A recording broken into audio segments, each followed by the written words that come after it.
महाकवि जायसी द्वारा रचित नागमती वियोग वर्णन का यह 17वां अवतरण है। पद्मावत में दोहा और चौपाई छंद का प्रयोग ही सर्वत्र किया गया है। यदि हम देखें तो यहाँ पर विरहिणी नागमती की कातर दशा का निरूपण इस छंद में जायसी ने किया है। विरह में के 12 महीने उसने बड़ी मुश्किल से पूरे किए हैं, लेकिन उसका प्रियतम अभी भी घर लौटकर नहीं आया है। रोई गवाई 12 मासा, सहस सहस दुख एक एक सांसा, तिल तिल बरक बरक परि जाए, पहन पहन जुग जुग न सिराई, सो नहीं आवे रूप मुरारी, जासो पाव सुहाग सुनारी, सांझ भये झुर झुर पथ हेरा, कौन सो घरी करे पिय फेरा, दही कोयला भई कंत सनेहा, तोला मांस रही नहीं देहा, रकत न रहा बिरह तन करा, रति रति होई नैनन ढरा, पाए लाग जो रे धनि हाथा, जारा नेह जुड़ावहु नाथा, बरिस दिवस धनि रोई कै, हारि परी चित झांक, मानुष घर घर बूझ कै, बूझे नियरी पांख। इसके पश्चात इस आगे शब्दार्थ भी दिया गया है और मैं यहाँ पर व्याख्या के साथ साथ कठिन शब्दों के अर्थ भी आपको बताती चलूँगी। यहाँ पर वो बता रहे हैं कि जब प्रियतम 12 मास समाप्त हो गए और उसका प्रियतम अभी तक नहीं लौटा है, तो वो घर घर जाकर उसके बारे में पूछती हैं, लेकिन जब प्रिय के बारे में वो कुछ भी नहीं जान पाती तो राजमहल छोड़कर वन के पक्षियों से अपने प्रिय का पता पूछने के लिए निकल जाती है। तो यहाँ पर वन के पक्षियों से पता पूछने के लिए निकलने में हमें मानवीकरण अलंकार दिखाई देता है। अब व्याख्या देखिए, रोई गवाए 12 मासा। उस नागमती ने अपने प्रियतम को याद कर करके उनकी प्रतीक्षा में रो रो करके 12 महीने का समय, 1 वर्ष का समय व्यतीत कर दिया है। सहज सहज दुख एक एक सांसा, और उसके लिए एक एक सांस लेना बहुत भारी पड़ गया है। एक एक सांस उसके लिए सहस्त्रों सहस्त्रों सांसों के समान कठिन थी, उसको काटना बहुत मुश्किल था। तिल तिल बरख परी जाए, यानी एक एक क्षण वर्ष की भांति लंबा हो गया था। पहर पहर जुग जुग न सिराई, और एक प्रहर बीतता था तो लगता था कि मानो एक युग बीत गया है। सो नहीं आवे रूप मुरारी, जासो पाव सुहाग सुनारी। उसका जो सुंदर प्रियतम है, जो कृष्ण के सदृश सुंदर प्रियतम था, वो अभी तक लौटकर नहीं आया है। जिसे पाकर के जासो पाव, जिसे पाकर के सुहाग सुनारी, वो पतिव्रता स्त्री सौभाग्यवती कहलाती। सांझ भये झूरी झूरी पथ हेरा, कौन सो घरी करे पिय फेरा। संध्या काल होते ही वो उत्सुकता पूर्वक अपने पति का स्मरण करके उसके आने का मार्ग देखने लगती है और सोचती है कि न जाने किस पल, कौन सी घड़ी होगी जब उसका प्रियतम यहाँ पर पुनः आ जाएगा। दही कोयला भई संत सनेहा, तोला मांस रही नहीं देहा।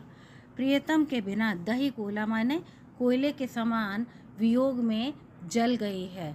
भई कंत सनेहा, प्रियतम के स्नेह में, प्रियतम के वियोग में। प्रियतम के वियोग में नागमती जल के, वियोग की अग्नि में जल के कोयले के समान काली हो गई है। तोला मांस रही नहीं देहा, उसकी देह पर तोला भर भी मांस नहीं रह गया है, अर्थात सूख करके कांटा हो गई है। रकत न रहा बिरह तन करा, विरह के कारण उसका शरीर गल गया है और शरीर के अंदर रक्त भी नहीं बचा है। रति रति हुई नैनन ढरा, और रत्ती रत्ती होकर के भी जो नेत्रों से बह गया है। पाए लागी जोरे धनि हाथा। यहाँ पर उसकी विरहिणी नागमती अपने प्रियतम से कहती है कि हे प्रियतम, मैं आपके पैर पड़ती हूँ और आपसे हाहा खाती हूँ कि जारा नेह जुड़ावहु नाथा, कि हे प्रियतम, अब टूटा हुआ प्रेम का बंधन पुनः स्थापित करो। हे प्रियतम, आप वापस मेरे पास लौट कर आ जाओ। बरिस दिवस धनी रोई कै हार्य परिचित झांक। इस प्रकार बरिस दिवस, 1 वर्ष तक रो रो कर वो बाला हार्य परिचित झांक, वो अत्यधिक अपने हृदय में दुखी हो गई है और झुंझला गई है।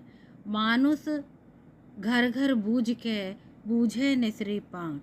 अब वो घर घर जाकर मनुष्यों से पूछ पूछ कर, निराश होकर पक्षियों से पूछने के लिए निकल पड़ी है। यहाँ पर प्रस्तुत अवतरण में चिंता, उद्वेग, अभिलाषा नामक विरह दशाओं का वर्णन किया गया है। साथ ही यहाँ पर विविध अलंकार भी हमें दिखाई देते हैं। अतिशयोक्ति दिखाई दे रही है, तिल सिराई में भी अतिशयोक्ति है, वक्रोक्ति भी दिखाई दे रही है। विशेष में हम कह सकते हैं कि जायसी के द्वारा रचित पद्मावत को प्रतीकात्मक काव्य भी कहा जाता है, किंतु पढ़ने में यह सहज है, अर्थ ग्रहण में प्रतीकात्मकता बाधक नहीं आती। पद्मावती परम सत्ता ईश्वर की प्रतीक हैं। राजा रत्नसेन साधक, राघव चेतन शैतान, नागमती संसार या सांसारिकता, हीरामन तोता गुरु और अलाउद्दीन खिलजी माया का प्रतीक बताया गया है। इन्हीं प्रतीकों के माध्यम से यह वियोग वर्णन आगे बढ़ता है। विशेष में हम कह सकते हैं कि जायसी को हम विप्रलंब श्रृंगार का प्रधान कवि कह सकते हैं। आचार्य शुक्ल ने त्रिवेणी में कहा है। प्रस्तुत अवतरण वियोग श्रृंगार का सुंदर उदाहरण है और 12 मासा का वर्णन यहाँ पर किया गया है। एक बात और ध्यातव्य है, यदि कहीं भी श्रृंगार का वर्णन होता है, चाहे वो संयोग हो या वियोग, वहाँ पर माधुर्य गुण अवश्य होता है। यह बात हमें ध्यानपूर्वक समझ लेनी चाहिए। अब भाषागत वैशिष्ट्य में काम आने वाले यहाँ पर 4 उद्धरण दिए गए हैं। चारों के चारों आचार्य रामचंद्र शुक्ल के हैं। इनमें से कोई भी एक आप याद कीजिए और अधिक अंक पाने के लिए अपने प्रश्नों में उनका प्रयोग कीजिए। जैसे कि यह आशिक माशूकों का निर्लज प्रलाप नहीं, यह हिंदू गृहिणी की विरह वाणी है। इसका सात्विक मर्यादापूर्ण माधुर्य परम मनोहर है। आचार्य रामचंद्र शुक्ल, ये बहुत प्रसिद्ध कथन है। भाव साम्य के लिए हम कह सकते हैं, अंचड़ियाँ छाई पड़ी पंथ निहारे निहार, या दादो इस संसार में मुझसा दुखी न कोई, या फिर आज सुनो केवल चुप रहकर, कोयल चाहे जो कह ले, पर न परागों में वैसी है चहल पहल जो थी पहले। या फिर कुछ पंक्तियाँ घनानंद की याद आती हैं। अंतर उदेगदा आंखिन प्रवाह आंसू, देखी अटपटी चाह भीजनी दहानी है। यानी यहाँ पर आपको इतने सारे साम्य दिए गए हैं, इनमें से जो आपको अच्छा लगता हो या इसके अतिरिक्त कोई अन्य भी आपको पसंद हो, आता हो, तो वो भी यहाँ पर भाव साम्य के रूप में आप लिख सकते हैं। भाव साम्य का प्रयोग आपको अवश्य करना है। यदि आपको यह पद समझ में आया हो तो कृपया चैनल को सब्सक्राइब अवश्य करें। धन्यवाद।